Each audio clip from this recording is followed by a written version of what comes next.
وَكَفَّلَهَا زکریا، اور اسے دے دیا زکریا کی کفالت میں۔ اگرچہ اس کے معاملے میں تو باقی تفصیل آتی ہے، کیونکہ اشارہ آگے چل کر قرآن میں بھی ہے، تفصیل تورات میں انجیل میں ہے، کہ ان کے لیے جب یہ طے ہو گیا کہ ہاں ٹھیک ہے یہ بچی جو ہے حنا کی بیٹی کو ہم قبول کرتے ہیں اس معبد اور ہیکل کے خادموں کی حیثیت سے،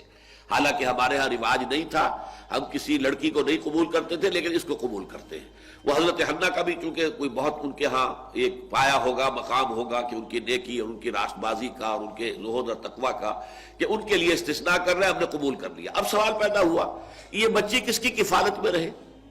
اب جتنے بھی بڑے بڑے کاہن وہاں موجود تھے، ہر ایک چاہتا تھا کہ میں اس کی کفالت کروں گا، یہ میرے زیر تربیت رہے گی۔ اس کے بعد انہوں نے باقاعدہ پھر جو ہے قرآن اندازی کی۔ قرآن اندازی میں پھر حضرت یہ زکریہ کا نام نکل آیا، اور حضرت زکریہ جو ہے ان کے سگے خالو بھی تھے، حنا کی بہن ان کے گھر میں تھی۔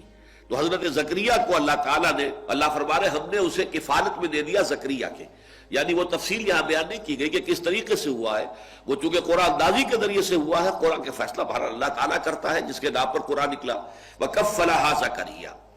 اب یہ کہ اس لمبی داستان کو مختصر کرتے ہوئے بات ہو رہی ہے، اب گویا کہ حضرت مریم بڑی ہو گئی ہے، سمجھدار ہو گئی ہے، ان میں شعور پیدا ہو چکا ہے، جوان ہے۔ کلما دخل علیہا زکریا المحراب، حضرت زکریا نے ان کے لیے ایک علیحدہ محراب کہتے ہیں حجرے کو، جیسے کہ بعد آپ نے دیکھا مسجد یہ جو ہے بادشاہی مسجد، اس کے باہر جہاں لائبریری بنی ہوئی، یہ سب حجرے تھے کہ کوئی درویش آئیں یہاں پر رک جائیں، کوئی فقراء آئیں وہ یہاں پر قیام کر لیں، تو یہ سارے اس طرح کا حجرہ جو ہے وہ حضرت مریم کے لیے بھی ایک علیحدہ سے تعبیر کر دیا گیا ہیکل کے ساتھ۔ اور اس حجرے کے اندر جب بھی حضرت زکریا جاتے تھے، کلما دخل علیہ زکریا المحراب وجد عندہا رزقا، وہ دیکھتے تھے کہ مریم کے پاس تو بہت عمدہ کھانے موجود ہیں اور بے موسم کے پھل موجود ہیں۔ اس میں رزق کی دو کی گئی ہیں وضاحتیں، ایک تو ایک رزق سے مراد ہے علم، ذہانت، فطانت، حکمت، معرفت کے موتی، یہ ہے معنوی رزق، اس کو بھی اللہ تعالیٰ نے رزق قرار دیا ہے۔ ایک یہ کہ واقعتاً جو مادی رزق ہوتا ہے، پھل ہے، اور پھل بھی وہ کہ جو موسم ہے ہی نہیں ان کا، وہ پھل موجود ہے وہاں پر، تو دونوں کا امکان موجود ہے، اس لیے کہ یہ ایک معجزے کی شکل میں بھی ہو سکتی ہے کہ اللہ تعالیٰ بہترین جو ہے پھل ان کو وہاں پر فراہم کرتے ہو، اور ایک یہ بھی ہے کہ ذہانت، فطانت، علم، معرفت، اس کی چیزیں جو دیکھتے ہوں تو اس سے ان کو حیرت ہوئی۔ کلما دخل علیہا زکریا المحراب وجد عندہا رزقا قال یا مریم انا لک ھذا، تو انہوں نے کہا بہت ہی تعجب انگیز انداز میں، اے مریم یہ چیزیں تمہیں کہاں سے ملتی ہیں؟ قالت هو من عند اللہ، حضرت مریم نے جواب دیا یہ سب اللہ کی طرف سے ہے، ان اللہ یرزق من یشاء بغیر حساب، یقیناً اللہ تعالیٰ دیتا ہے جس کو چاہتا ہے بغیر حساب،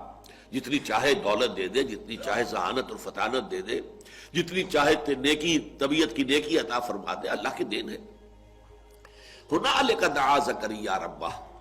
اب اس سے حضرت زکریہ علیہ السلام، یہ بھی نبی ہے، ان کے اندر جو ایک ہوک سی پیدا ہوئی، اس لیے کہ بہت بوڑھے ہو چکے تھے۔ سورہ مریم میں تو آغاز ہی یہاں سے ہوتا ہے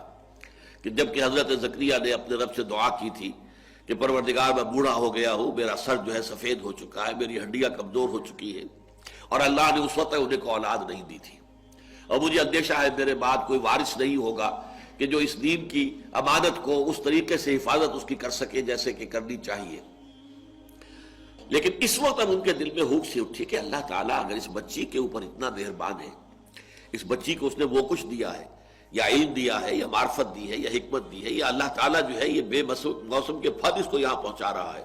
تو اس کی اگر قدرت جو ہے مجھ پر بھی ہے کچھ مہربانی ہو کر دے اللہ تعالیٰ، تو کیا بعید ہے کہ مجھے بیٹا عطا فرما دے اس بڑھاپے کی عمر میں بھی۔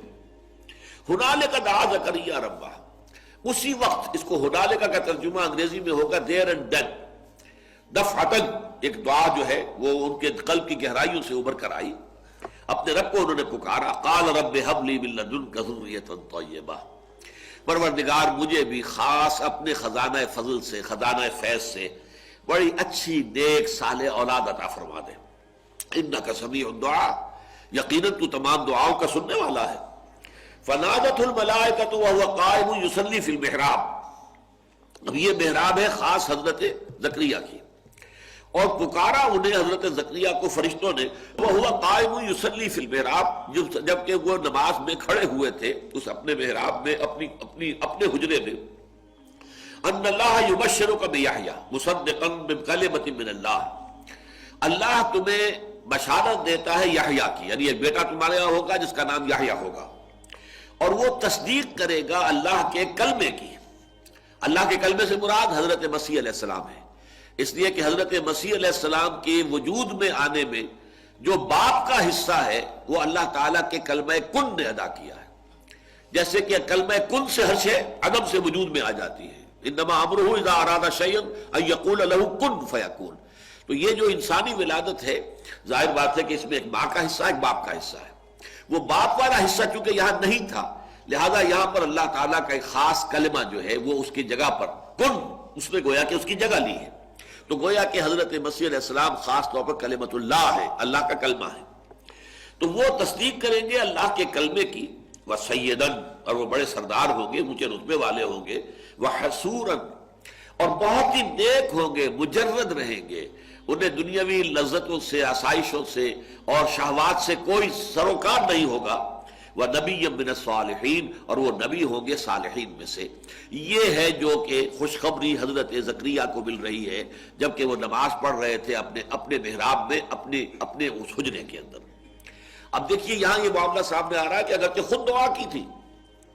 لیکن اس دعا کا ایک خاص وقت تھا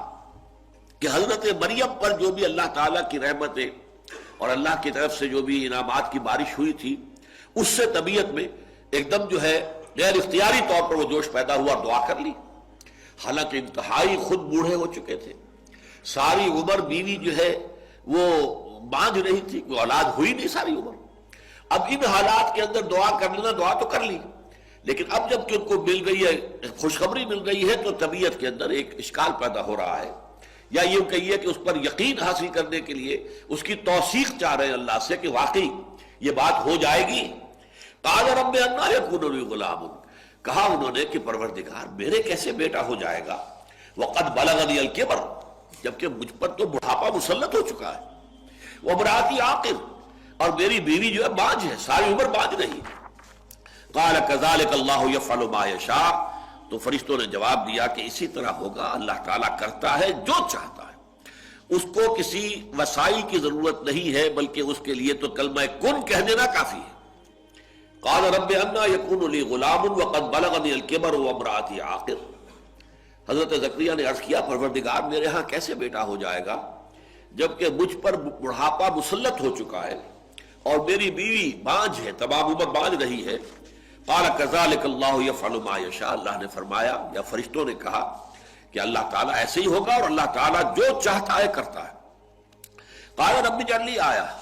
انہوں نے اس کے پروردگار میرے لیے کوئی نشانی مقرر کر دے۔ قال آیتک الا تکلم الناس ثلاثۃ ایام الا رمزا، فرمایا کہ تمہارے لیے یہ نشانی ہے کہ تم 3 دن تک متواتر لوگوں سے گفتگو نہیں کر سکو گے مگر صرف اشاروں کے ساتھ، یعنی قوت گویائی ان کی سلب ہو گئی۔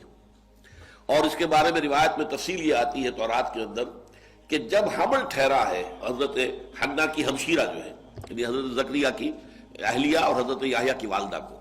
تو اسی وقت اچانک ان کی جو وہ گویائی تھی سلب ہو گئی، گفتگو کرنا ممکن نہیں رہا، اور اس کے بعد وہ صرف جیسے کہ گونگے لوگ ہوتے ہیں اشاروں سے کچھ اپنی بات پہنچاتے ہیں، بس 3 دن تک متواتر ان کی یہ کیفیت رہی۔